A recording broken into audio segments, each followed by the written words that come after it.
Владата ќе им дава буџетски пари на компаниите за тие кај себе да ги обучуваат и квалификуваат невработените во период од околу половина година, а фирмите пак ќе треба да гарантираат дека ако тие лица се покажале како добар кадар, ќе ги задржат кај нив на работа.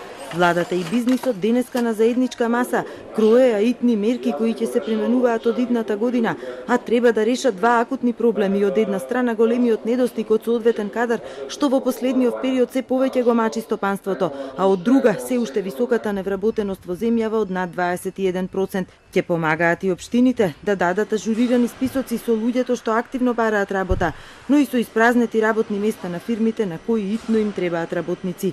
Секој оној што денеска е невработен, а сака да се вработи, тој да добие шанса во еден процес од 6 месеци во кој што ќе му биде платено неговото едуцирање во фабриките или во било кои компании, а од друга страна нема да падне тоа на товар на компаниите, него ќе падне на товар на буџетот, да тој има предвидливост дека на крајот од тој 6-месечен процес ќе биде запослен.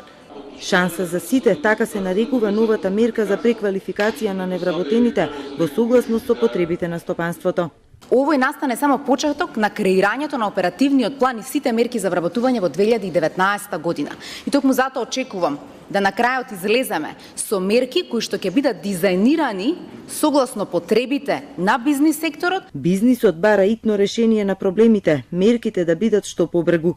Влезот на странските компании во зоните и надвор од нив повлекоа доста кадар кој што беше на евиденција во агенциите и сега таму останаа само луѓе кои што практично без додатна преквалификација не можат да бидат абсорбирани во тој процес. Многу наши професионалци ја напуштаат државата, да се размислуваат во таа сфера, да се направат мерки кои што ги задржале во државата, затоа што во подобар период ние како стопанственици сме размислили дури да и увезуваме работна сила од други држави. Треба да бидеме храбри и концептот на субвенции да го одржиме, меѓутоа да се насочиме кон олесната бизнис клима или олесната даночна политика.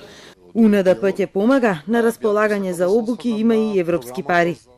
Дури за високи плати, кои што повисоки плати кои што се нудат, да речеме, во приватниот сектор, младите сепак повеќе сакаат да работат во јавниот сектор, верувајќи во на илузија дека таму имаат поголема сигурност, да речеме, и дека ќе мораат и помалку да работат. Бизнисот со забелешки за агенцијата за вработување велат, сложени бирократски процедури го прават многу тешко нејзиното посредување, па се принудени работници да бараат на неформални сајтови.